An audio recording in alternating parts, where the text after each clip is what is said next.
This is the head of our engine. Yeah. What's that? This is your master. So this is the reservoir that provides the brake fluid.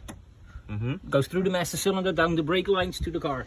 And when we open it, what the condition of this? What does it define?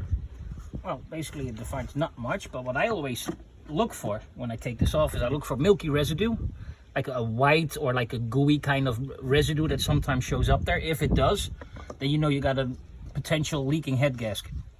Your head gasket. Okay, and how to check the oil level? You just make sure you clean it off first, so that there's no old oil residue on it. And at the dipsticks, you'll see that they always have markings, and you should be right in between those markings. So anything below this notch is too little, then you need to add oil. If it's too high, then you want to drain something out, because too much oil is also not good. It's going to clog up. So you want to be right in between those notches. Okay, and if we have to take the oil out, or if we have to change the oil, then we should put the jack in the front. Well, first thing you want to do is you want to open this one up. Okay. First one, so that air can go through it, because if you don't open this up, you create a vacuum. Okay, so we leave it loose. Yeah, you leave it a little loose so that the air can come through and gravity can push all the oil out.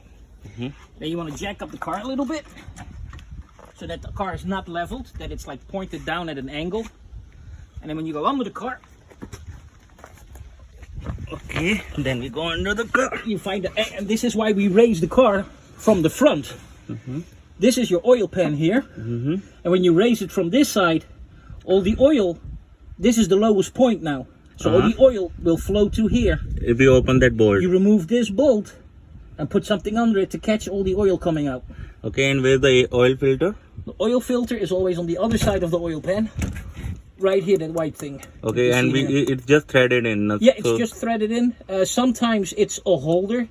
In this case, it's a complete filter. Sometimes it's a cartridge system. It basically works the same. So you still just thread it out. But in this case, if you would replace the oil filter, you would replace the whole thing. So you thread this out, you just unscrew it and screw a new one back in.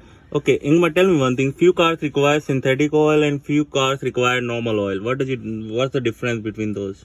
Normal oil is biological. So that's based off of fossilized animal remains and plant remains. So it's a natural, it's a biological product.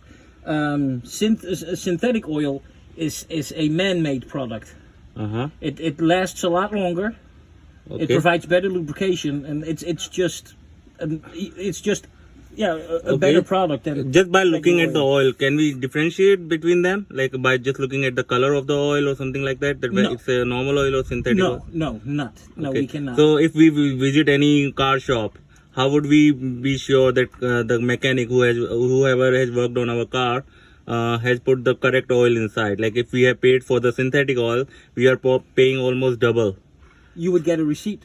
Yeah, we will get the receipt, but we never know that what is actually inside our car.